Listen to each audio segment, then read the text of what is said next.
सत श्री अकाल जी, मैं हाँ हरजोत कौर। तुसीं वेख रहे हो प्रोग्राम खबर पड़ताल। साडे नाल जुड़े हुए ने सीनियर पत्रकार सुरिंदर डल्ला जी। बहुत बहुत स्वागत है डल्ला जी, सत श्री अकाल। सत श्री अकाल हरजोत जी, बहुत बहुत धन्यवाद तुहाडा भी और दुनिया भर के पंजाबियों का भी बहुत बहुत धन्यवाद। डल्ला जी, पंजाब के मुख मंत्री भगवंत मान ने अध्यापक दिवस के मौके पर भी पटवारियां नूं जो है साफ तौर पर चेतावनी दी। उस लहजे विच जो है नज़र आए हो, क्योंकि हालांकि आप पटवारी यूनीयन के नुमाइंदियां की गल करिए तो उन्होंने कहना है कि साडियां सारियां मंगां जिन्नियां असीं सरकार अगे रख रहे हैं, सारियां मंगां साडियां जायज़ ने।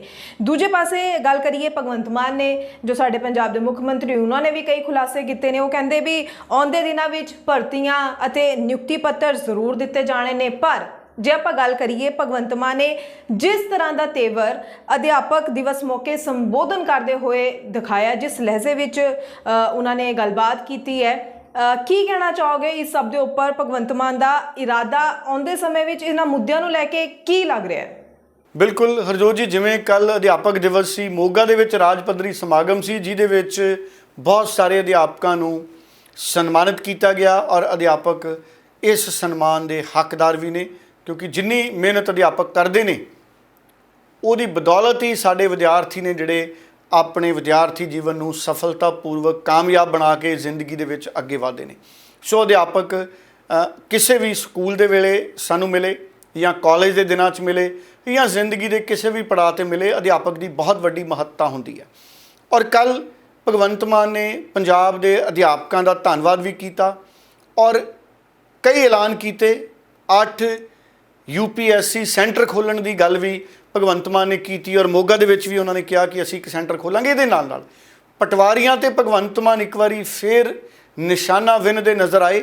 नवीं भर्ती जिहड़ी पटवारियां दी है उहदे बारे भी उन्होंने जिक्र किया और नवे नियुक्ति पत्र जिहड़े पटवारियां नूं इन्हां दिनां च वंडे जाने ने उहदा भी जिक्र किया। सब इंस्पैक्टरां नूं नियुक्ति पत्रां दा भी उन्होंने जिक्र किया।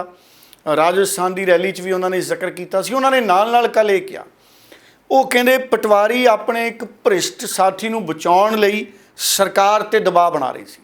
सो भगवंत मान ने स्पष्ट किया है कि पटवारी अपने एक भ्रिष्ट साथी नूं बचाउण लई दबाव बना रहे सी ते साडा मकसद साफ है कि 1 रुपए की भी हेरा फेरी नहीं करन देवांगे।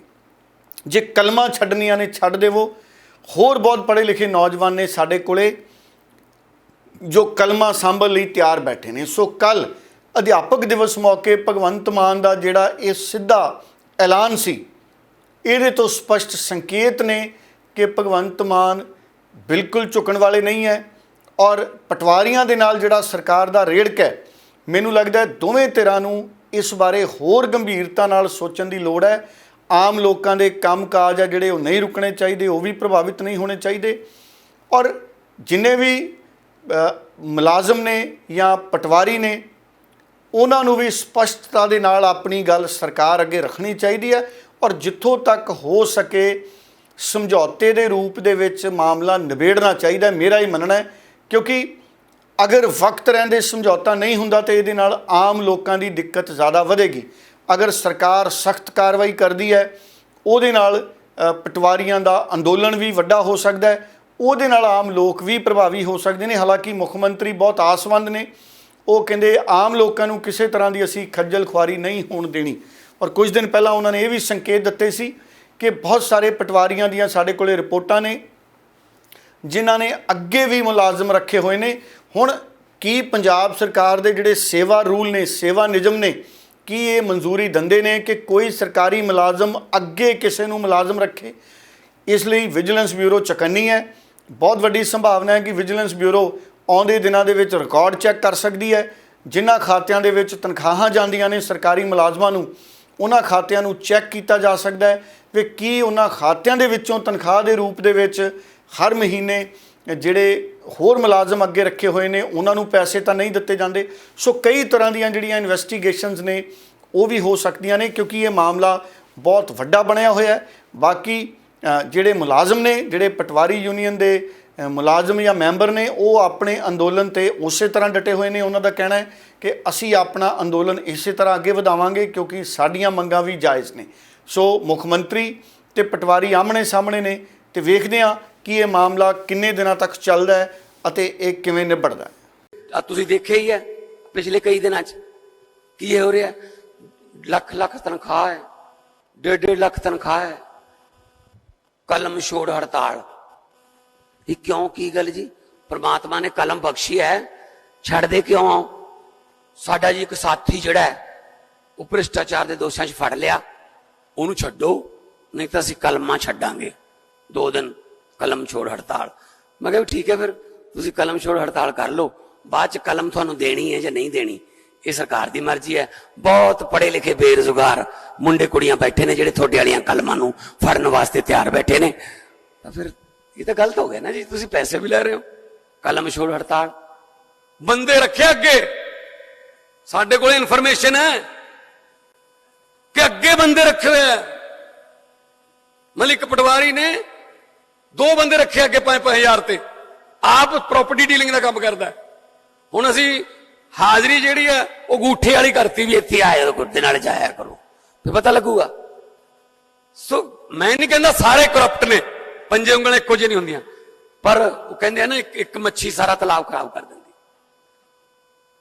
मेहनत ना काम करोगे, दयानतदारी नाल ईमानदारी नाल काम करोगे, पंजाब सरकार तुहाडे वाल नूं खजाने दे मुंह खोलूगी, तुहानूं पत्ते मिलणगे, तुहानूं एप्रीशिएशन होਊਗੀ।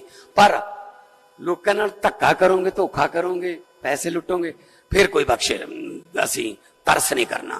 ਦਿੱਲੋ ਜੀ 2024 ਦੀਆਂ ਚੋਣਾਂ ਨੂੰ ਲੈ ਕੇ ਬਹੁਤ ਵੱਡਾ ਸਵਾਲ ਬਣਿਆ ਹੋਇਆ ਹੈ। ਕੀ ਕਾਂਗਰਸ ਅਤੇ ਆਮ ਆਦਮੀ ਪਾਰਟੀ 2024 ਲਈ ਮਿਲ ਕੇ ਜੋ ਹੈ ਚੋਣਾਂ ਲੜ ਸਕਣਗੇ?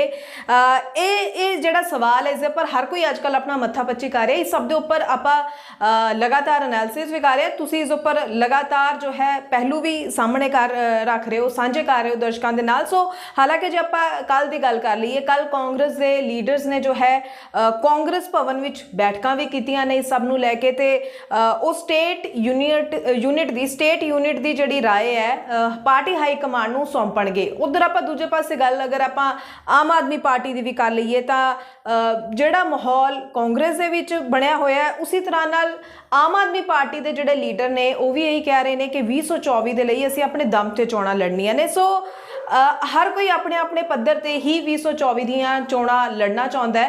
ਇਸ ਸਭ ਤੇ ਕੀ ਲੱਗਦਾ ਹੈ, ਕੀ ਸਿਆਸੀ ਸਥਿਤੀਆਂ ਬਣਦੀਆਂ ਨਜ਼ਰ ਆ ਰਹੀਆਂ ਨੇ? ਹਰਜੋਤ ਜੀ, ਪੰਜਾਬ ਦੇ ਵਿੱਚ ਇੱਕ ਵਾਰ ਫੇਰ ਕਾਂਗਰਸ ਦੀ ਸਿਆਸਤ ਗਰਮਾਈ ਹੈ। ਇੰਡੀਆ ਗਠਬੰਧਨ ਜਿਸ ਤਰ੍ਹਾਂ ਨਾਲ ਮੀਟਿੰਗਾਂ ਕਰ ਹਟਿਆ, ਇਹ ਸੰਕੇਤ ਬਣ ਗਏ ਨੇ ਕਿ ਇੰਡੀਆ ਗਠਬੰਧਨ ਸਤੰਬਰ ਮਹੀਨੇ ਦੇ ਵਿੱਚ ਫੈਸਲਾ ਕਰ ਲਏਗਾ ਕਿ ਕਿਹੜੇ ਸੂਬੇ ਦੇ ਵਿੱਚ ਕਿਹੜੀ ਪਾਰਟੀ ਕਿੰਨੀਆਂ ਸੀਟਾਂ ਤੇ ਚੋਣ ਲੜੇਗੀ। ਸੋ ਆਮ ਆਦਮੀ ਪਾਰਟੀ ਅਤੇ ਕਾਂਗਰਸ, ਕਿਉਂਕਿ ਪੰਜਾਬ ਦੇ ਵਿੱਚ ਇਹ ਦੋਵੇਂ ਪਾਰਟੀਆਂ ਇੰਡੀਆ ਗਠਬੰਧਨ 'ਚ ਨੇ, ਸੋ ਕੱਲ੍ਹ ਕਾਂਗਰਸ ਵੱਲੋਂ ਮੀਟਿੰਗਾਂ ਦਾ ਪ੍ਰਬੰਧ ਕੀਤਾ ਗਿਆ ਸਟੇਟ ਪੱਧਰ 'ਤੇ। ਹਾਲਾਂਕਿ ਜਿਹੜੀ ਮੀਟਿੰਗ ਸੀ ਉਹਦੇ ਵਿੱਚ ਜ਼ਿਲ੍ਹਾ ਪ੍ਰਧਾਨਾਂ ਨਾਲ ਸਲਾਹ ਮਸ਼ਵਰਾ ਕੀਤਾ। ਕਾਂਗਰਸ ਦੇ ਪ੍ਰਧਾਨ ਪੰਜਾਬ ਦੇ ਰਾਜਾ ਵੜਿੰਗ ਨੇ, ਪ੍ਰਤਾਪ ਬਾਜਵਾ ਜਿਹੜੇ ਲੀਡਰ ਆਫ ਓਪੋਜੀਸ਼ਨ ਨੇ ਉਹ ਵੀ ਇਸ ਮੀਟਿੰਗ ਦਾ ਹਿੱਸਾ ਬਣੇ। ਹੋਰ ਵੀ ਬਹੁਤ ਸੀਨੀਅਰ ਲੀਡਰ ਔਰ ਕਾਂਗਰਸ ਦੇ ਬਹੁਤ ਸਾਰੇ ਜ਼ਿਲ੍ਹਿਆਂ ਦੇ ਆਗੂ ਨੇ ਜਿਹੜੇ ਪ੍ਰਧਾਨ ਨੇ, ਉਹ ਇਸ ਮਹੀਨਾਵਾਰ ਜਿਹੜੀ ਮੀਟਿੰਗਾਂ ਦੀ ਲੜੀ ਹੈ ਉਹਦਾ ਹਿੱਸਾ ਤਾਂ ਬਣੇ। ਪਰ ਇਸ ਵਿਸ਼ੇ 'ਤੇ ਵੀ ਕੱਲ੍ਹ ਕਹਿੰਦੇ ਚਰਚਾ ਹੋਈ ਕਿ ਕੀ ਕਰਨਾ ਚਾਹੀਦਾ। ਪ੍ਰਤਾਪ ਬਾਜਵਾ ਕਹਿ ਰਹੇ ਸੀ ਕਿ ਜੋ ਮੀਟਿੰਗ ਦੇ ਵਿੱਚ ਰਾਏ ਨਿਕਲ ਕੇ ਆਏਗੀ ਉਹ ਪਾਰਟੀ ਹਾਈ ਕਮਾਂਡ ਨੂੰ ਭੇਜੀ ਜਾਏਗੀ। ਰਾਜਾ ਵੜਿੰਗ ਨੇ ਵੀ ਕੁਝ ਇਸੇ ਤਰ੍ਹਾਂ ਦੀਆਂ ਗੱਲਾਂ ਕੀਤੀਆਂ। ਹਾਲਾਂਕਿ ਦਾਅਵਾ ਰਾਜਾ ਵੜਿੰਗ ਨੇ ਵੀ ਕੀਤਾ। ਰਾਜਾ ਵੜਿੰਗ ਕਹਿੰਦੇ ਕਿ ਸਾਨੂੰ ਕਾਂਗਰਸ ਦੀ ਹਾਈ ਕਮਾਂਡ ਨੇ ਕਿਹਾ ਕਿ ਤੁਸੀਂ 13 ਦੀਆਂ 13 ਸੀਟਾਂ 'ਤੇ ਤਿਆਰੀ ਕਰੋ। ਹੁਣ ਇਹਦਾ ਮਤਲਬ ਇਹ ਵੀ ਸਮਝਿਆ ਜਾ ਸਕਦਾ ਹੈ ਕਿ ਕਾਂਗਰਸ ਨੇ ਆਪਣੇ ਲੀਡਰਾਂ ਨੂੰ ਕਹਿ ਰੱਖਿਆ ਹੈ ਕਿ ਤੁਸੀਂ ਡਟੇ ਰਹੋ। ਇਸੇ ਕਰਕੇ ਪ੍ਰਤਾਪ ਬਾਜਵਾ ਔਰ ਰਾਜਾ ਵੜਿੰਗ ਲਗਾਤਾਰ ਇਹ ਬਿਆਨ ਦੇ ਰਹੇ ਨੇ ਕਿ ਅਸੀਂ 13 ਸੀਟਾਂ 'ਤੇ ਲੜਨਾ ਹੈ। ਇਹਦਾ ਮਤਲਬ ਇਹ ਵੀ ਹੋ ਸਕਦਾ ਹੈ ਕਿ ਕਾਂਗਰਸ ਦੀ ਹਾਈ ਕਮਾਂਡ ਨੇ ਇਸ ਕਰਕੇ ਕਿਹਾ ਕਿ ਤੁਸੀਂ 13 ਦੀਆਂ 13 ਸੀਟਾਂ 'ਤੇ ਤਿਆਰੀ ਕਰੋ, ਕਿਉਂਕਿ ਜਦੋਂ ਸੀਟਾਂ ਦੀ ਵੰਡ ਹੋਣੀ ਹੈ ਤੇ ਕੀ ਪਤਾ ਸਾਡੇ ਕੋਲ ਭਾਵ ਕਾਂਗਰਸ ਦੇ ਹਿੱਸੇ ਕਿਹੜੀ ਸੀਟ ਆਉਣੀ ਹੈ ਤੇ ਆਮ ਆਦਮੀ ਪਾਰਟੀ ਦੇ ਹਿੱਸੇ ਕਿਹੜੀ ਸੀਟ ਆਉਣੀ ਹੈ। ਸੋ ਇਸ ਕਰਕੇ ਬੜੀਆਂ ਦਿਲਚਸਪ ਸਥਿਤੀਆਂ ਪੰਜਾਬ ਦੇ ਵਿੱਚ ਬਣੀਆਂ ਹੋਈਆਂ ਨੇ। ਉਂਝ ਪ੍ਰਤਾਪ ਬਾਜਵਾ ਨੇ ਵੀ ਜਿਹੜਾ ਫਾਰਮੂਲਾ ਸੁਝਾਇਆ, ਉਹ ਕਹਿੰਦੇ ਕਿ ਪੱਛਮੀ ਬੰਗਾਲ ਦੇ ਵਿੱਚ ਵੀ ਮਮਤਾ ਬਨਰਜੀ, CPI, CPM ਔਰ ਕਾਂਗਰਸ ਲਗਾਤਾਰ ਚੋਣਾਂ ਲੜਦੇ ਨੇ। ਉਹਨਾਂ ਨੇ ਕੇਰਲ ਦਾ ਉਦਾਹਰਨ ਦਿੱਤਾ, CPI ਔਰ CPM ਇੱਕ ਦੂਜੇ ਦੇ ਖਿਲਾਫ ਲੜਦੇ ਨੇ ਪਰ ਉਹ ਇੰਡੀਆ ਗਠਬੰਧਨ 'ਚ ਨੇ। ਇਸੇ ਤਰ੍ਹਾਂ ਪ੍ਰਤਾਪ ਬਾਜਵਾ ਨੇ ਕਿਹਾ ਕਿ ਦਿੱਲੀ ਅਤੇ ਪੰਜਾਬ 'ਚ ਅਸੀਂ ਆਮ ਆਦਮੀ ਪਾਰਟੀ ਤੇ ਕਾਂਗਰਸ ਇੱਕ ਦੂਸਰੇ ਨਾਲ ਚੋਣ ਲੜਦੇ ਹਾਂ, ਪਰ ਅਸੀਂ ਸੂਬਿਆਂ ਦੇ ਵਿੱਚ ਅਗਰ ਇਸੇ ਤਰ੍ਹਾਂ ਲੜੀਏ ਇਹਦੇ ਨਾਲ ਕੋਈ ਫਰਕ ਨਹੀਂ ਪੈਣਾ। ਉਹ ਕਹਿੰਦੇ ਨੇ ਜਦੋਂ ਗੱਲ ਨੈਸ਼ਨਲ ਪੱਧਰ ਦੀ ਆਉਣੀ ਹੈ ਤੇ ਪੰਜਾਬ ਦੇ ਵਿੱਚ ਕਾਂਗਰਸ ਦੇ ਜਿੰਨੇ ਲੀਡਰ ਜਿੱਤਣਗੇ ਤੇ ਆਪ ਦੇ ਜਿੰਨੇ ਐਮਪੀ ਜਿੱਤਣਗੇ, ਅਸੀਂ ਇਕੱਠੇ ਹੋ ਸਕਦੇ ਹਾਂ ਕੇਂਦਰ ਦੇ ਵਿੱਚ।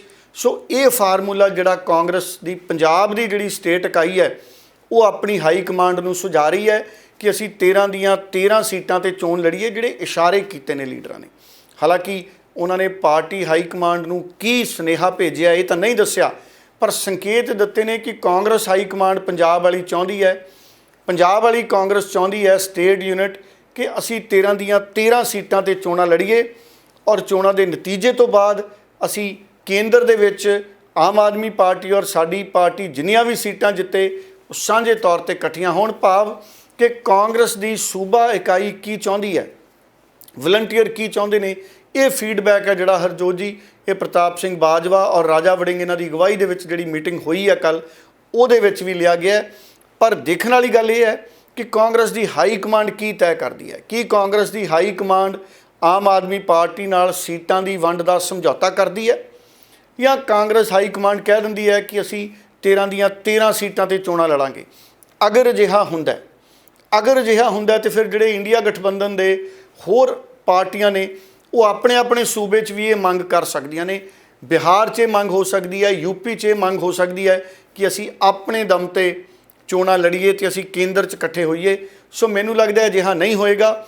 ਅਗਰ ਭਾਰਤੀ ਜਨਤਾ ਪਾਰਟੀ ਨੂੰ ਜਿਹੜਾ ਇੰਡੀਆ ਗਠਬੰਧਨ ਹੈ, ਜਿਹੜਾ ਇੰਡੀਅਨ ਡੈਮੋਕ੍ਰੇਟਿਵ ਇਨਕਲੂਸਿਵ ਅਲਾਇੰਸ ਦੀ ਜਿਹੜੀ ਗੱਲ ਹੋ ਰਹੀ ਹੈ, ਇੰਡੀਆ ਡੈਮੋਕ੍ਰੈਟਿਕ ਇਨਕਲੂਸਿਵ ਅਲਾਇੰਸ ਦੀ ਜਿਹੜੀ ਗੱਲ ਹੋ ਰਹੀ ਹੈ, ਇੰਡੀਆ ਜਿਹਨੂੰ ਕਹਿੰਦੇ ਨੇ, ਤੇ ਉਹਦਾ ਮਤਲਬ ਤਾਂ ਇਹੀ ਹੈ ਕਿ ਅਗਰ ਮਿਲ ਕੇ ਸਾਰੀਆਂ ਪਾਰਟੀਆਂ ਚੋਣਾਂ ਲੜਨ ਤਾਂ ਭਾਰਤੀ ਜਨਤਾ ਪਾਰਟੀ ਨੂੰ ਮਾਤ ਦਿੱਤੀ ਜਾ ਸਕਦੀ ਹੈ ਜੇ ਪੰਜਾਬ ਨੂੰ ਛੱਡ ਦਈਏ। ਕਿਉਂਕਿ ਪੰਜਾਬ 'ਚ ਭਾਰਤੀ ਜਨਤਾ ਪਾਰਟੀ ਦੀ ਸਥਿਤੀ ਕੋਈ ਬਹੁਤੀ ਜ਼ਿਆਦਾ ਚੰਗੀ ਨਹੀਂ ਹੈ। ਭਾਵੇਂ ਸੁਨੀਲ ਜਾਖੜ ਨੂੰ ਭਾਰਤੀ ਜਨਤਾ ਪਾਰਟੀ ਨੇ ਪ੍ਰਧਾਨ ਬਣਾਇਆ, ਪਰ ਸੁਨੀਲ ਜਾਖੜ ਦੇ ਨਾਲ ਵੀ ਭਾਰਤੀ ਜਨਤਾ ਪਾਰਟੀ ਦੀ ਪੁਰਾਣੀ ਲੀਡਰਸ਼ਿਪ ਦਾ ਸਾਥ ਖੁੱਲ੍ਹੇ ਤੌਰ ਤੇ ਨਜ਼ਰ ਨਹੀਂ ਆਉਂਦਾ। ਸੁਨੀਲ ਜਾਖੜ ਵੀ ਕੋਈ ਬਹੁਤ ਜ਼ਿਆਦਾ ਸਰਗਰਮ ਨਹੀਂ ਆਉਂਦੇ। ਹਾਲਾਂਕਿ social media Bharatiya Janata party ਦਾ ਤਕੜਾ ਹੈ। ਸੋਸ਼ਲ ਮੀਡੀਆ ਤੇ ਸੁਨੀਲ ਜਾਖੜ ਉਹਨਾਂ ਦੇ ਪੋਸਟਰ ਜਿਹੜੇ ਨੇ ਉਹ ਨਰਿੰਦਰ ਮੋਦੀ ਉਹਨਾਂ ਦੇ ਨਾਲ ਪੋਸਟਰ ਜਿਹੜੇ ਨੇ ਉਹ ਕਈ ਨਜ਼ਰ ਆਉਂਦੇ ਨੇ, ਪਰ ਸੁਨੀਲ ਜਾਖੜ ਉਸ ਵੱਡੇ ਪੱਧਰ ਤੇ ਪੰਜਾਬ ਦੇ ਵਿੱਚ ਬੀਜੇਪੀ ਨੂੰ ਅਗਵਾਈ ਦਿੰਦੇ ਜਾਂ ਸਰਗਰਮੀ ਦੇ ਨਾਲ ਵੱਡੀਆਂ ਵੱਡੀਆਂ ਰੈਲੀਆਂ ਕਰਦੇ ਨਜ਼ਰ ਨਹੀਂ ਆਉਂਦੇ। ਪਰ ਦੇਖਣ ਵਾਲੀ ਗੱਲ ਇਹ ਰਹੇਗੀ ਕਿ ਅਗਰ ਭਾਰਤੀ ਜਨਤਾ ਪਾਰਟੀ ਨੂੰ ਦੇਸ਼ ਭਰ 'ਚ ਹਰਾਉਣਾ ਹੈ ਇੰਡੀਆ ਗਠਬੰਧਨ ਨੇ, ਤੇ ਫਿਰ ਇਕੱਠੇ ਹੋ ਕੇ ਇੰਡੀਆ ਗਠਬੰਧਨ ਦੇ ਲੀਡਰਾਂ ਨੂੰ ਇਲੈਕਸ਼ਨ ਲੜਨੀ ਪਏਗੀ, ਸੀਟਾਂ ਦੀ ਵੰਡ ਕਰਨੀ ਪਏਗੀ। ਅਰਵਿੰਦ ਕੇਜਰੀਵਾਲ ਇਸ ਦਿਸ਼ਾ ਦੇ ਵਿੱਚ ਸਾਫ਼ ਨੇ। ਉਹਨਾਂ ਨੇ ਸਾਫ਼ ਕਿਹਾ ਸੀ ਕਿ 140 ਕਰੋੜ ਲੋਕਾਂ ਦਾ ਗਠਬੰਧਨ ਹੈ ਇੰਡੀਆ ਗਠਬੰਧਨ, ਔਰ ਆਮ ਆਦਮੀ ਪਾਰਟੀ ਵੀ ਕਿਤੇ ਨਾ ਕਿਤੇ ਇਹ ਮੰਨਦੀ ਹੈ ਕਿ ਅਸੀਂ ਸੀਟਾਂ ਤਾਂ ਵੰਡੀਏ ਪਰ ਸਮੇਂ ਰਹਿੰਦੇ, ਵਕਤ ਰਹਿੰਦੇ ਸੀਟਾਂ ਵੰਡੀਆਂ ਜਾਣ। ਅਰਵਿੰਦ ਕੇਜਰੀਵਾਲ ਦੀ ਸਭ ਤੋਂ ਪਹਿਲਾਂ ਮੰਗ ਸੀ ਕਿ ਜਲਦ ਤੋਂ ਜਲਦ ਸਾਨੂੰ ਸੀਟਾਂ ਤੈਅ ਕਰ ਲੈਣੀਆਂ ਚਾਹੀਦੀਆਂ ਨੇ ਕਿ ਅਸੀਂ ਕਿੱਥੋਂ ਲੜਨਾ ਹੈ, ਤਾਂ ਕਿ ਉਹਦੇ ਹਿਸਾਬ ਦੇ ਨਾਲ ਅਸੀਂ ਆਪਣਾ ਚੋਣ ਰਣਨੀਤੀ ਹੈ ਜਿਹੜੀ ਤੈਅ ਕਰੀਏ। ਹਾਲਾਂਕਿ ਜਿਹੜੀ ਕੋਆਰਡੀਨੇਸ਼ਨ ਕਮੇਟੀ ਹੈ ਇੰਡੀਆ ਗਠਬੰਧਨ ਦੀ, ਉਹ ਤੈਅ ਕਰੇਗੀ ਕਿ ਪੰਜਾਬ ਔਰ ਦਿੱਲੀ ਦੇ ਵਿੱਚ ਆਮ ਆਦਮੀ ਪਾਰਟੀ ਔਰ ਕਾਂਗਰਸ 'ਚ ਸੀਟਾਂ ਕਿਵੇਂ ਵੰਡੀਆਂ ਜਾਣੀਆਂ ਨੇ। ਇਹਦੇ ਬਾਰੇ ਹਜੇ ਆਖਰੀ ਫੈਸਲਾ ਕੋਈ ਨਹੀਂ ਹੈ, ਪਰ ਕਿਤੇ ਨਾ ਕਿਤੇ ਪੰਜਾਬ ਦੀ ਲੀਡਰਸ਼ਿਪ ਚਾਹੁੰਦੀ ਹੈ ਕਿ ਅਸੀਂ ਔਰ ਆਪ ਵੱਖ-ਵੱਖ ਲੜੀਏ। ਆਮ ਆਦਮੀ ਪਾਰਟੀ ਦੇ ਲੀਡਰਾਂ ਨੇ ਖੁੱਲ੍ਹ ਕੇ ਇਹਦੇ ਬਾਰੇ ਕੋਈ ਰਾਏ ਨਹੀਂ ਦਿੱਤੀ। ਭਗਵੰਤ ਮਾਨ ਇਹ ਜ਼ਰੂਰ ਕਹਿ ਚੁੱਕੇ ਨੇ ਕਿ ਸਾਡੇ ਲਈ ਵੱਡੀ ਲੜਾਈ ਇਸ ਵਕਤ ਦੇਸ਼ ਦੇ ਵਿੱਚ ਭਾਰਤੀ ਜਨਤਾ ਪਾਰਟੀ ਨੂੰ ਸੱਤਾ ਤੋਂ ਬਾਹਰ ਕਰਨ ਦੀ ਹੈ। ਇਸ ਕਰਕੇ ਸੰਵਿਧਾਨ ਬਚਾਉਣ ਦੀ ਹੈ, ਡੈਮੋਕ੍ਰੇਸੀ ਬਚਾਉਣ ਦੀ ਹੈ। ਇਸ ਕਰਕੇ ਅਸੀਂ ਪਾਰਟੀਆਂ ਦੇ ਹਿੱਤਾਂ ਤੋਂ ਉੱਪਰ ਉੱਠ ਕੇ ਦੇਸ਼ ਦੇ ਲਈ ਇਸ ਵਕਤ ਸੰਘਰਸ਼ ਕਰੀਏ ਤੇ ਉਹ ਸਾਡੀ ਪ੍ਰਾਇੋਰਟੀ ਹੈ। ਇਸੇ ਤਰ੍ਹਾਂ ਅਰਵਿੰਦ ਕੇਜਰੀਵਾਲ ਵੀ ਕਹਿ ਚੁੱਕੇ ਨੇ। ਖੈਰ ਇਹ ਆਉਂਦੇ ਦਿਨਾਂ 'ਚ ਸਾਫ਼ ਹੋਏਗਾ। ਅਸੀਂ 6 ਸਤੰਬਰ 'ਚ ਪਹੁੰਚ ਗਏ ਹਾਂ। ਇਸ ਮਹੀਨੇ 'ਚ ਤੈਅ ਹੋ ਜਾਣਾ ਹੈ ਕਿ ਆਮ ਆਦਮੀ ਪਾਰਟੀ ਔਰ ਕਾਂਗਰਸ ਪੰਜਾਬ 'ਚ ਸੀਟਾਂ ਦੀ ਵੰਡ ਕਿਸ ਰੂਪ 'ਚ ਕਰਦੇ ਨੇ। ਅਗਰ ਤਾਂ ਸੀਟਾਂ ਦੀ ਵੰਡ ਹਾਈ ਕਮਾਂਡ ਦੇ ਫੈਸਲੇ ਨਾਲ ਹੋਈ, ਹਾਈ ਕਮਾਂਡ ਦੇ ਹੁਕਮਾਂ ਨਾਲ ਹੋਈ, ਫਿਰ ਕੀ ਸਥਿਤੀ ਬਣਦੀ ਹੈ ਉਹਦੇ ਤੇ ਵੀ ਨਜ਼ਰ ਰਹੇਗੀ। ਅਗਰ ਪਾਰਟੀ ਹਾਈ ਕਮਾਂਡ ਨੂੰ ਪੰਜਾਬ ਦੀ ਇਕਾਈ ਕਹਿ ਦਿੰਦੀ ਹੈ ਕਿ ਅਸੀਂ ਵੱਖਰੀਆਂ ਚੋਣਾਂ ਲੜਨੀਆਂ ਨੇ ਔਰ ਕਾਂਗਰਸ ਦੀ ਹਾਈ ਕਮਾਂਡ ਅਗਰ ਉਹ ਗੱਲ ਨਕਾਰ ਦਿੰਦੀ ਹੈ, ਤਾਂ ਫਿਰ ਕੀ ਪੰਜਾਬ ਦਾ ਕਾਡਰ ਤੇ ਕਾਂਗਰਸ ਦੀ ਹਾਈ ਕਮਾਂਡ ਮਿਲ ਕੇ ਆਮ ਆਦਮੀ ਪਾਰਟੀ ਨਾਲ ਅੱਗੇ ਵੱਧ ਸਕਣਗੇ, ਜਾਂ ਕਾਂਗਰਸ 'ਚ ਇੱਕ ਵਾਰੀ ਫਿਰ ਮਨ ਮੁਟਾਅ ਦੇਖਣਾ ਪਏਗਾ ਜਾਂ ਨਜ਼ਰ ਆਏਗਾ ਵੱਖ-ਵੱਖ ਲੀਡਰਾਂ ਦਾ। ਇਹ ਵੀ ਬਹੁਤ ਦਿਲਚਸਪ ਜਿਹੜੀ ਚਰਚਾ ਬਣੀ ਹੋਈ ਹੈ ਵੱਖ-ਵੱਖ ਬੁੱਧੀਜੀਵੀਆਂ ਦੇ ਵਿਚਾਲੇ। लाइक माइंडेड पार्टी जो इस देश के संविधान को प्यार करती है, बाबा साहब अंबेडकर के, वो सब इकट्ठे हुए हैं। हालांकि जो इंडिया अलायंस में लोग इकट्ठे हुए हैं उनके वो झंडों के रंग जो हैं वो अलग अलग हैं, उनके चुनाव चिन्ह अलग अलग हैं, वो आमने सामने लड़ते हैं, एक दूसरे के सामने ऑपोजिशन के तौर पे लड़ते हैं, लेकिन उन्होंने ये फैसला किया है कि अब देश को बचाना है, मोदी जी को जाना चाहिए। बेशक हम लड़ते रहेंगे, हम विचारों की मतभेद रहेंगे, लेकिन जिस प्रकार की राजनीति हो रही है देश के अंदर वो नहीं होनी चाहिए। उनके लिए सब लोग इकट्ठे हुए। जहाँ तक पंजाब का सवाल है, ऐसी स्थिति एक पंजाब में नहीं है। हमारे सामने केरला में भी हमारे सामने हमारे सीपीआई सीपीएम के लोग लड़ते हैं, सीधी सीधी टक्कर है। आपने देखा होगा तृणमूल कांग्रेस, हम तो सेकंड ऑपोजिशन है वहाँ पर सीधी सीधी सीपीआई सीपीएम लड़ती है तृणमूल कांग्रेस के सामने। बंगाल में, पंजाब में आम आदमी पार्टी के सामने कांग्रेस लड़ती है। आज भी हम अपने मुद्दों की लड़ाई रोज़ाना लड़ रहे हैं सरकार के साथ। देश के और पंजाब के जो मुद्दे हैं उनको हम निरंतर उठा रहे हैं। आपने देखा होगा इंडिया अलायंस जब हुआ पहली मीटिंग के बाद तमाम पिछले महीने 12-15 धरने लगाए, जिसमें हमने सरकार से मुआवजे की मांग की, जिसमें हमने सरकार के नशे को रोकथाम के लिए मांग की। इस महीने भी हमारे कई कार्यक्रम हैं। सो मेरे कहने का मतलब स्पष्ट है, जब मोदी को और देश के डेमोक्रेसी को बचाने की बात होगी तो हम इकट्ठे हैं। लेकिन अभी तक पंजाब में किसी प्रकार का हमारा कोई भी ऐसा ना तो हमें बताया गया है। हमें ये कहा गया है कि अब 13 की 13 सीटों पर चुनाव लड़ने की तैयारी करो, तो हम उस प्रकार से हम चुनाव लड़ने की तैयारी कर रहे हैं। जो कुछ भगवंत ने 1.5 साल कांग्रेस की लीडरशिप ना किया, कांग्रेस के काडर ना किया, अज तो 4 दिन पहले तक भी किते मेयर तोड़ रहे ने, किते कॉरपोरेटर्स तोड़ रहे ने, किते सरपंचां दे रिकॉर्ड बंद कर रहे ने, किते उन्हां दी यूसीज बंद कर रहे ने, लोकां नूं परेशान कर रहे ने। तुसीं समझदे हो कि इस हालात दे विच तुसीं अपने आप जिहड़ी गल मैं अपनी मीटिंग तो पहले गल नहीं करना चाहता, तुसीं समझदे हो कि सेंटीमेंट लोकां दा इन्हां नाल है नहीं, कांग्रेस का सेंटीमेंट इन्हां नाल नहीं है। बाकी गल असीं मीटिंग तो बाद करांगे। ਡੱਲਾ ਜੀ, ਪੰਜਾਬ ਦੇ ਮੁੱਖ ਮੰਤਰੀ ਭਗਵੰਤ ਮਾਨ ਨੇ ਸੰਕੇਤ ਦਿੱਤੇ ਨੇ ਕਿ ਉਹ ਪੰਜਾਬ ਵਿਧਾਨ ਪਰਿਸ਼ਦ ਦੀ ਬਹਾਲੀ ਲਈ ਕਦਮ ਚੁੱਕ ਸਕਦੇ ਨੇ। ਕਿਸ ਤਰੀਕੇ ਨਾਲ ਤੁਸੀਂ ਵੇਖਦੇ ਹੋ ਇਹਨਾਂ ਸੰਕੇਤਾਂ ਨੂੰ ਕਿ ਵਿਧਾਨ ਸਭਾ ਦੇ ਵਿੱਚ ਵਿਧਾਨ ਪਰਿਸ਼ਦ ਦੀ ਬਹਾਲੀ ਦਾ ਮੱਤਾ ਮੋਹਰਾ ਜੋ ਹੈ ਰੱਖਿਆ ਜਾ ਸਕਦਾ ਹੈ, ਆ ਸਕਦਾ ਹੈ? ਇਸ ਸਭ ਦੇ ਉੱਪਰ ਤੁਸੀਂ ਕੀ ਕਹੋਗੇ? ਜਿਹੜੇ ਇਹ ਸੰਕੇਤ ਦਿੱਤੇ ਗਏ ਨੇ ਪੰਜਾਬ ਦੇ ਮੁੱਖ ਮੰਤਰੀ ਭਗਵੰਤ ਮਾਨ ਵੱਲੋਂ, ਇਹਨਾਂ ਉੱਪਰ ਤੁਸੀਂ ਕੀ ਕਹੋਗੇ? ਹਰਜੋਤ ਜੀ, ਇਹ ਵੀ ਬਹੁਤ ਅਹਿਮ ਸਵਾਲ ਤੁਸੀਂ ਕੀਤਾ ਹੈ। ਸੰਕੇਤ ਜਿਹੇ ਮਿਲ ਰਹੇ ਨੇ ਕਿ ਪੰਜਾਬ ਦੇ ਮੁੱਖ ਮੰਤਰੀ ਭਗਵੰਤ ਮਾਨ ਚਾਹੁੰਦੇ ਨੇ ਕਿ ਅਸੀਂ ਵਿਧਾਨ ਪਰਿਸ਼ਦ ਨੂੰ ਬਹਾਲ ਕਰੀਏ। ਜਿਵੇਂ ਲੋਕ ਸਭਾ ਦਾ ਉੱਪਰਲਾ ਸਦਨ ਰਾਜ ਸਭਾ ਹੁੰਦਾ ਹੈ, ਇਸੇ ਤਰ੍ਹਾਂ ਵਿਧਾਨ ਸਭਾ ਦਾ ਉੱਪਰਲਾ ਸਦਨ ਵਿਧਾਨ ਪਰਿਸ਼ਦ ਹੁੰਦਾ ਹੈ। ਵਿਧਾਨ ਪਰਿਸ਼ਦ ਦੇ ਮੈਂਬਰਾਂ ਦੀ ਗਿਣਤੀ ਹੈ ਜਿਹੜੀ ਵੱਧ ਤੋਂ ਵੱਧ ਪੰਜਾਬ ਦੇ ਵਿੱਚ 50-51 ਦੇ ਕਰੀਬ ਜਾ ਸਕਦੀ ਹੈ। ਹਾਲਾਂਕਿ ਕੁਝ ਲੋਕ ਇਹ ਵੀ ਕਹਿੰਦੇ ਨੇ ਕਿ 40-41 ਇਸ ਦੀ ਗਿਣਤੀ ਹੋ ਸਕਦੀ ਹੈ। ਉਂਝ 117 ਵਿਧਾਨ ਸਭਾ ਦੇ ਮੈਂਬਰ ਨੇ, ਉਹਨਾਂ ਦਾ 1/3 ਵਿਧਾਨ ਪਰਿਸ਼ਦ ਦੇ ਮੈਂਬਰਾਂ ਦੀ ਗਿਣਤੀ ਦਾ ਹੋ ਸਕਦਾ ਹੈ। ਹੁਣ 1970 ਦੇ ਵਿੱਚ ਜਸਟਿਸ ਗੁਰਨਾਮ ਸਿੰਘ ਜਦੋਂ ਮੁੱਖ ਮੰਤਰੀ ਸੀ, ਉਦੋਂ ਵਿਧਾਨ ਪਰਿਸ਼ਦ ਭੰਗ ਕੀਤੀ ਗਈ ਸੀ। ਮੈਂ ਮੀਡੀਆ ਦੇ ਵਿੱਚ ਵੀ ਵੱਖ-ਵੱਖ ਵਿਦਵਾਨਾਂ ਦੀਆਂ ਰਿਪੋਰਟਾਂ ਪੜ੍ਹ ਰਿਹਾ ਸੀ। ਲਗਾਤਾਰ ਕੋਸ਼ਿਸ਼ਾਂ ਹੋਈਆਂ ਪੰਜਾਬ ਦੀ ਵਿਧਾਨ ਪਰਿਸ਼ਦ ਨੂੰ ਬਹਾਲ ਕਰਨ ਦੇ ਲਈ। ਹੁਣ ਭਗਵੰਤ ਮਾਨ ਵੀ ਅਜਿਹੇ ਸੰਕੇਤ ਦੇ ਰਹੇ ਨੇ ਕਿ ਉਹ ਵਿਧਾਨ ਪਰਿਸ਼ਦ ਦੀ ਬਹਾਲੀ ਚਾਹੁੰਦੇ ਨੇ। ਪਤਾ ਲੱਗਿਆ ਕਿ ਅਰਵਿੰਦ ਕੇਜਰੀਵਾਲ ਨੂੰ ਵੀ ਉਹਨਾਂ ਨੇ ਭਰੋਸੇ 'ਚ ਲਿਆ। ਅਰਵਿੰਦ ਕੇਜਰੀਵਾਲ ਨੂੰ ਵੀ ਉਹਨਾਂ ਨੇ ਦੱਸਿਆ ਕਿ ਉਹ ਵਿਧਾਨ ਪਰਿਸ਼ਦ ਬਹਾਲ ਕਰਨਾ ਚਾਹੁੰਦੇ ਨੇ। ਪਿਛਲੇ ਕੁਝ ਸਮੇਂ 'ਚ ਜੇ ਅਸੀਂ ਦੇਖੀਏ ਤਾਂ ਮੁੱਖ ਮੰਤਰੀ ਭਗਵੰਤ ਮਾਨ ਨੇ ਕਈ ਫੈਸਲੇ ਬੜੀ ਦਲੇਰੀ ਨਾਲ ਲਏ ਨੇ। ਇੱਕ ਵਿਧਾਇਕ ਇੱਕ ਪੈਨਸ਼ਨ, ਇਹ ਵੀ ਫੈਸਲਾ ਮੁੱਖ ਮੰਤਰੀ ਭਗਵੰਤ ਮਾਨ ਦਾ ਬਹੁਤ ਦਲੇਰਾਨਾ ਫੈਸਲਾ ਸੀ। ਤੇ ਅਗਰ ਮੁੱਖ ਮੰਤਰੀ ਵਿਧਾਨ ਪਰਿਸ਼ਦ ਦੀ ਬਹਾਲੀ ਵੱਲ ਕਦਮ ਵਧਾਉਂਦੇ ਨੇ ਤੇ ਇਹ ਵੀ ਆਪਣੇ ਆਪ ਦੇ ਵਿੱਚ ਇੱਕ ਵੱਡਾ ਕਦਮ ਹੋਏਗਾ, ਕਿਉਂਕਿ ਅੱਜ ਸਮਾਂ ਬਦਲ ਚੁੱਕਿਆ। ਅੱਜ ਮੀਡੀਆ ਦਾ ਯੁੱਗ ਹੈ। ਮੀਡੀਆ ਦੇ ਯੁੱਗ ਤੋਂ ਭਾਵ ਕਿ ਅੱਜ ਸੂਚਨਾ ਕ੍ਰਾਂਤੀ ਦਾ ਯੁੱਗ ਹੈ। ਮੀਡੀਆ ਦਾ ਯੁੱਗ ਤਾਂ ਪਹਿਲਾਂ ਵੀ ਸੀ ਤੇ ਮੀਡੀਆ ਦਾ ਯੁੱਗ ਤਾਂ ਚਲੋ ਯੁੱਗ ਤਾਂ ਸਾਰਿਆਂ ਦਾ ਹੀ ਹੁੰਦਾ, ਸਰਕਾਰਾਂ ਦਾ ਵੀ ਹੁੰਦਾ, ਆਮ ਲੋਕਾਂ ਦਾ ਵੀ ਹੁੰਦਾ, ਪਰ ਹੁਣ ਸੂਚਨਾ ਕ੍ਰਾਂਤੀ ਦਾ ਯੁੱਗ ਵੀ ਹੈ। ਔਰ ਅਗਰ ਵਿਧਾਨ ਪਰਿਸ਼ਦ ਦੀ ਬਹਾਲੀ ਦੀ ਮੰਗ ਉੱਠਦੀ ਹੈ ਤਾਂ ਪੂਰੇ ਦੁਨੀਆ ਦੇ ਜਿਹੜੇ ਪੰਜਾਬੀ ਨੇ ਉਹ ਭਗਵੰਤ ਮਾਨ ਦੀ ਇਸ ਮੰਗ ਨੂੰ ਹਮਾਇਤ ਕਰ ਸਕਦੇ ਨੇ, ਜਿਹਦੇ ਨਾਲ ਭਗਵੰਤ ਮਾਨ ਤਾਂ ਤਕੜੇ ਹੋਣਗੇ। ਵਿਧਾਨ ਪਰਿਸ਼ਦ ਬਹਾਲੀ ਵਾਲੇ ਪਾਸੇ ਵੀ ਕੇਂਦਰ ਦੀ ਸਰਕਾਰ ਤੇ ਦਬਾਅ ਪਏਗਾ, ਕਿਉਂਕਿ ਕੇਂਦਰ ਦੀ ਸਰਕਾਰ ਨੇ ਖਾਸ ਤੌਰ ਤੇ ਪਾਰਲੀਮੈਂਟ ਨੇ ਵਿਧਾਨ ਪਰਿਸ਼ਦ ਨੂੰ ਬਹਾਲ ਕਰਨਾ ਹੈ। 1970 ਚ ਜਸਟਿਸ ਗੁਰਨਾਮ ਸਿੰਘ ਵੇਲੇ ਇਸ ਨੂੰ ਭੰਗ ਕੀਤਾ ਗਿਆ। ਉਹ ਤੋਂ ਬਾਅਦ 2 ਵਾਰ ਮਤੇ ਪਾਸ ਕੀਤੇ ਗਏ ਵਿਧਾਨ ਪਰਿਸ਼ਦ ਦੀ ਬਹਾਲੀ ਦੇ। ਇੱਕ ਵਾਰ ਤਾਂ ਦੋਨੇ ਵਾਰ ਕਾਂਗਰਸ ਦੀਆਂ ਸਰਕਾਰਾਂ ਸੀ। ਇੱਕ ਵਾਰ 1976 ਚ ਕੋਸ਼ਿਸ਼ ਹੋਈ ਕਿ ਅਸੀਂ ਵਿਧਾਨ ਪਰਿਸ਼ਦ ਨੂੰ ਬਹਾਲ ਕਰੀਏ, ਔਰ ਉਸ ਵੇਲੇ ਲਗਭਗ 90 ਵਿਧਾਇਕ ਨੇ ਜਿਹੜੇ ਸਮਰਥਨ 'ਚ ਵੀ ਰਹੇ, ਪਰ ਉਸ ਤੋਂ ਬਾਅਦ ਪਾਰਲੀਮੈਂਟ ਦੇ ਵਿੱਚ ਇਸ ਨੂੰ ਪਾਸ ਨਹੀਂ ਕੀਤਾ ਗਿਆ। ਫਿਰ ਜਦੋਂ ਬੇਅੰਤ ਸਿੰਘ ਦੀ ਸਰਕਾਰ ਸੀ 1993 ਦੇ ਵਿੱਚ, ਕਾਂਗਰਸ ਦੀ ਸਰਕਾਰ ਸੀ, ਇੱਕ ਵਾਰ ਫਿਰ ਕੋਸ਼ਿਸ਼ ਹੋਈ ਕਿ ਵਿਧਾਨ ਪਰਿਸ਼ਦ ਬਹਾਲ ਕੀਤੀ ਜਾਵੇ, ਔਰ ਇਸ ਵੇਲੇ 87 ਵਿਧਾਇਕ ਨੇ ਜਿਹੜੇ ਉਹ ਹੱਕ 'ਚ ਆਏ। 19 ਵਿਧਾਇਕ ਖਿਲਾਫ ਵੀ ਭੁਗਤੇ, ਪਰ 87 ਵਿਧਾਇਕ ਹੱਕ 'ਚ ਰਹੇ, ਪਰ ਪਾਰਲੀਮੈਂਟ ਨੇ ਫਿਰ ਵੀ ਇਸ ਨੂੰ ਪਾਸ ਨਹੀਂ ਕੀਤਾ। ਹੁਣ ਭਗਵੰਤ ਮਾਨ ਦੀ ਕੋਸ਼ਿਸ਼ ਹੈ ਕਿ ਅਸੀਂ ਵਿਧਾਨ ਪਰਿਸ਼ਦ ਨੂੰ ਇੱਕ ਵਾਰ ਫਿਰ ਸ਼ੁਰੂ ਕਰਾਉਣ ਦੇ ਲਈ ਯਤਨ ਸ਼ੁਰੂ ਕਰੀਏ। ਸੋ ਬਹੁਤ ਸੰਭਾਵਨਾ ਮੰਨੀਆਂ ਜਾ ਰਹੀਆਂ ਨੇ ਕਿ ਵਿਧਾਨ ਸਭਾ ਦਾ ਜਿਹੜਾ ਸੈਸ਼ਨ ਹੁਣ ਆਉਣਾ ਹੈ, ਵਿਧਾਨ ਸਭਾ ਦੇ ਸੈਸ਼ਨ ਦੇ ਵਿੱਚ ਵਿਧਾਨ ਪਰਿਸ਼ਦ ਬਹਾਲੀ ਦਾ ਮਤਾ ਲਿਆਇਆ ਜਾ ਸਕਦਾ ਹੈ।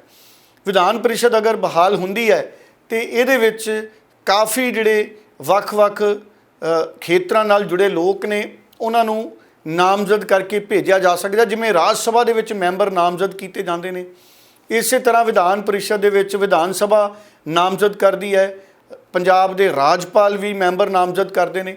ਸੋ ਵਿਧਾਨ ਪਰਿਸ਼ਦ ਇੱਕ ਅਜਿਹੇ ਲੋਕਾਂ ਦਾ ਸੁਮੇਲ ਹੁੰਦਾ ਜਿਹੜੇ ਨਾਮਜ਼ਦ ਕੀਤੇ ਹੁੰਦੇ ਨੇ, ਜਿਹੜੇ ਵੱਖ-ਵੱਖ ਖੇਤਰਾਂ ਦੇ ਵਿੱਚ ਕੁਝ ਨਾ ਕੁਝ ਕਰ ਰਹੇ ਹੁੰਦੇ ਨੇ, ਭਾਵੇਂ ਕਲਾ ਤੇ ਸਾਹਿਤ ਦਾ ਖੇਤਰ ਹੈ, ਭਾਵੇਂ ਵਿਗਿਆਨ ਦਾ ਖੇਤਰ ਹੈ, ਭਾਵੇਂ ਅਧਿਆਤਮ ਦਾ ਖੇਤਰ ਹੈ, ਭਾਵੇਂ ਖੇਡਾਂ ਦਾ ਖੇਤਰ ਹੈ, ਭਾਵੇਂ ਪੱਤਰਕਾਰਤਾ ਦਾ ਖੇਤਰ ਹੈ, ਭਾਵੇਂ ਜਿਹੜੇ ਲੋਕ ਸਮਾਜ ਸੇਵਾ 'ਚ ਰੁੱਝੇ ਨੇ, NGOs ਨੇ, ਜਾਂ ਵਾਤਾਵਰਣ ਦੇ ਪ੍ਰੇਮੀ ਲੋਕ ਨੇ, ਜਿਵੇਂ ਸੰਤ ਸੀਚੇਵਾਲ ਉਹਨਾਂ ਨੂੰ ਰਾਜ ਸਭਾ 'ਚ ਭੇਜਿਆ ਗਿਆ। ਸੋ ਉਹ ਲੋਕ ਜਿਹੜੇ ਕੁਝ ਨਾ ਕੁਝ ਆਪਣੇ ਖੇਤਰ 'ਚ ਅਹਿਮ ਕਰ ਰਹੇ ਹੁੰਦੇ ਨੇ, ਸਰਕਾਰਾਂ ਉਹਨਾਂ ਨੂੰ ਨੁਮਾਇੰਦਗੀ ਵਿਧਾਨ ਪਰਿਸ਼ਦ ਦੇ ਵਿੱਚ ਦੇ ਸਕਦੀਆਂ ਨੇ।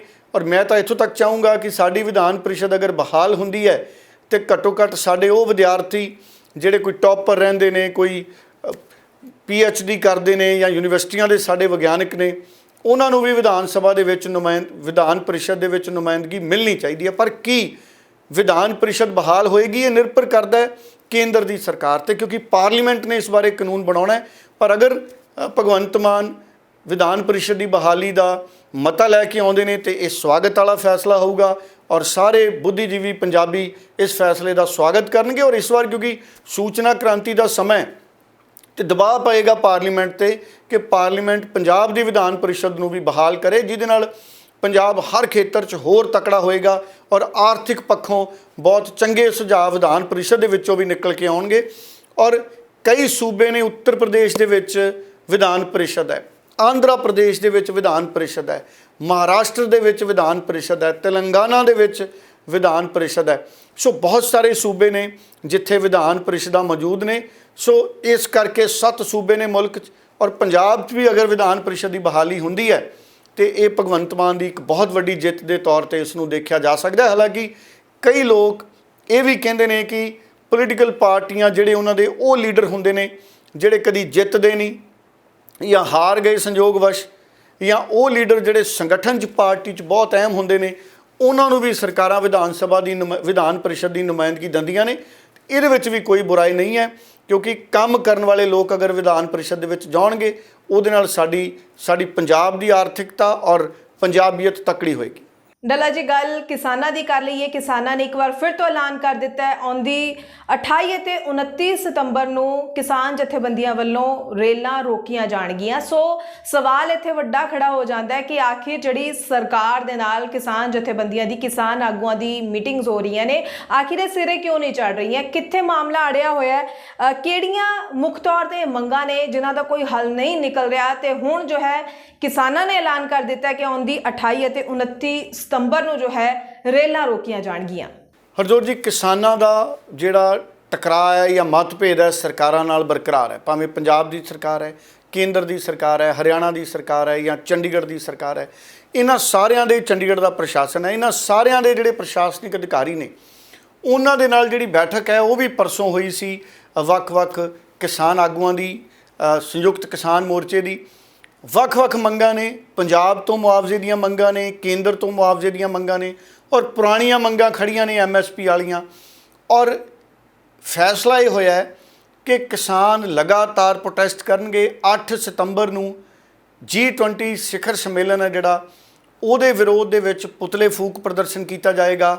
28 ਸਤੰਬਰ ਤੋਂ 3 ਦਿਨਾਂ ਤੱਕ ਕਿਸਾਨਾਂ ਵੱਲੋਂ ਇੱਕ ਵਾਰ ਫਿਰ ਰੇਲਾਂ ਰੋਕਣ ਦਾ ਐਲਾਨ ਕੀਤਾ ਗਿਆ ਹੈ ਔਰ ਇਹਦੇ ਨਾਲ ਨਾਲ 28, 29 ਤੇ 30 ਸਤੰਬਰ ਨੂੰ 3 ਦਿਨ ਰੇਲਾਂ ਰੋਕਣ ਦਾ ਉਹਨਾਂ ਨੇ ਐਲਾਨ ਕੀਤਾ ਹੈ। ਔਰ ਕਿਸਾਨ ਆਗੂ ਲਗਾਤਾਰ ਕਹਿ ਰਹੇ ਨੇ ਕਿ ਅਗਰ ਕੇਂਦਰ ਦੀ ਸਰਕਾਰ, ਸੂਬੇ ਦੀਆਂ ਸਰਕਾਰਾਂ, ਇਹਨਾਂ ਸਰਕਾਰਾਂ ਨੇ ਸਾਡੀਆਂ ਮੰਗਾਂ ਵਾਲੇ ਪਾਸੇ ਧਿਆਨ ਨਾ ਦਿੱਤਾ, ਪਹਿਲ ਦੇ ਆਧਾਰ ਤੇ ਸਾਡੀਆਂ ਮੰਗਾਂ ਨੂੰ ਮੰਨ ਕੇ ਇਹਨਾਂ ਨੂੰ ਹੱਲ ਨਾ ਕੀਤਾ, ਤੇ ਅਸੀਂ ਇੱਕ ਵਾਰੀ ਫਿਰ ਜਿਹੜਾ ਕਿਸਾਨ ਅੰਦੋਲਨ ਹੈ ਉਹਨੂੰ ਵੱਡੇ ਪੱਧਰ ਤੇ ਲੈ ਕੇ ਜਾਵਾਂਗੇ। ਔਰ ਮੈਨੂੰ ਹਰਜੋਤ ਜੀ ਇਹ ਲੱਗਦਾ ਹੈ ਕਿ ਜਿਵੇਂ ਜਿਵੇਂ 2024 ਦੀਆਂ ਚੋਣਾਂ ਨੇੜੇ ਆ ਰਹੀਆਂ ਨੇ, ਕਿਸਾਨ ਮਸਲੇ ਇੱਕ ਵਾਰ ਫਿਰ ਉਭਰਨਗੇ ਔਰ ਕਿਸਾਨ ਅੰਦੋਲਨ ਇੱਕ ਵਾਰੀ ਫਿਰ ਉਭਾਰ ਲੈ ਸਕਦਾ ਹੈ, ਕਿਉਂਕਿ ਦੇਸ਼ ਭਰ ਦੇ ਕਿਸਾਨ ਨੇ ਜਿਹੜੇ ਉਹ ਮਹਿਸੂਸ ਕਰਦੇ ਨੇ ਕਿ ਕਿਸਾਨੀ ਦੀ ਸਥਿਤੀ ਉਹ ਨਹੀਂ ਹੈ ਜਿਸ ਤਰ੍ਹਾਂ ਦੀਆਂ ਗੱਲਾਂ ਕਿਸਾਨੀ ਦੀ ਸਥਿਤੀ ਬਾਰੇ ਪੋਲੀਟੀਕਲ ਤੌਰ ਤੇ ਕਹੀਆਂ ਗਈਆਂ। ਅੱਜ ਭਾਵੇਂ ਪੰਜਾਬ ਦੀ ਕਿਸਾਨੀ ਹੋਵੇ, ਸਮੇਂ-ਸਮੇਂ ਦੀਆਂ ਸਰਕਾਰਾਂ ਨੇ ਜਿਹੜੇ ਕਿਸਾਨਾਂ ਨਾਲ ਵਾਅਦੇ ਕੀਤੇ ਉਹ ਮੁਕੰਮਲ ਨਹੀਂ ਹੋਏ। ਭਾਵੇਂ ਮੁਆਵਜ਼ੇ ਦੀ ਗੱਲ ਹੋਵੇ, ਭਾਵੇਂ ਫਸਲਾਂ ਦੇ ਬੀਮੇ ਦੀ ਗੱਲ ਹੋਵੇ, ਭਾਵੇਂ ਕਿਸਾਨਾਂ ਨੂੰ ਮਸ਼ੀਨਾਂ ਦੇ ਰੂਪ ਦੇ ਵਿੱਚ ਸਹਾਇਤਾ ਦੀ ਗੱਲ ਹੋਵੇ, ਉਸ ਪੱਧਰ ਤੇ ਸਬਸਿਡੀ ਵੀ ਕਿਸਾਨਾਂ ਨੂੰ ਨਹੀਂ ਮਿਲੀ ਜਿੰਨਾ ਕਿਸਾਨ ਹੱਕ ਰੱਖਦੇ ਨੇ ਜਾਂ ਜਿੰਨਾ ਕਿਸਾਨਾਂ ਦੀਆਂ ਉਮੀਦਾਂ ਮੁਤਾਬਕ ਸਮਝੌਤੇ ਹੋਏ ਨੇ। ਸੋ ਇਸ ਕਰਕੇ ਕਿਸਾਨ ਅੰਦੋਲਨ ਇੱਕ ਵਾਰ ਫੇਰ ਭਖ ਸਕਦਾ ਹੈ ਔਰ 2024 ਦੀਆਂ ਚੋਣਾਂ ਤੋਂ ਪਹਿਲਾਂ ਇੱਕ ਵਾਰੀ ਫੇਰ ਸਾਨੂੰ ਦੇਸ਼ ਭਰ ਦੇ ਵਿੱਚ ਕਿਸਾਨੀ ਅੰਦੋਲਨ ਵੇਖਣ ਨੂੰ ਮਿਲ ਸਕਦਾ ਹੈ। ਸੋ 6 ਰਾਜਾਂ ਦੀਆਂ 16 ਕਿਸਾਨ ਜਥੇਬੰਦੀਆਂ ਸੀ।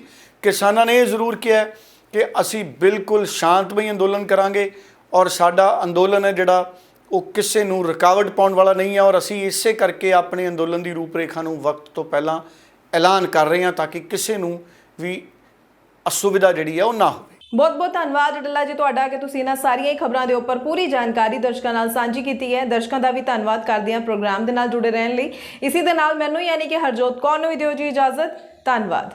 ਬਹੁਤ ਬਹੁਤ ਧੰਨਵਾਦ ਜੀ।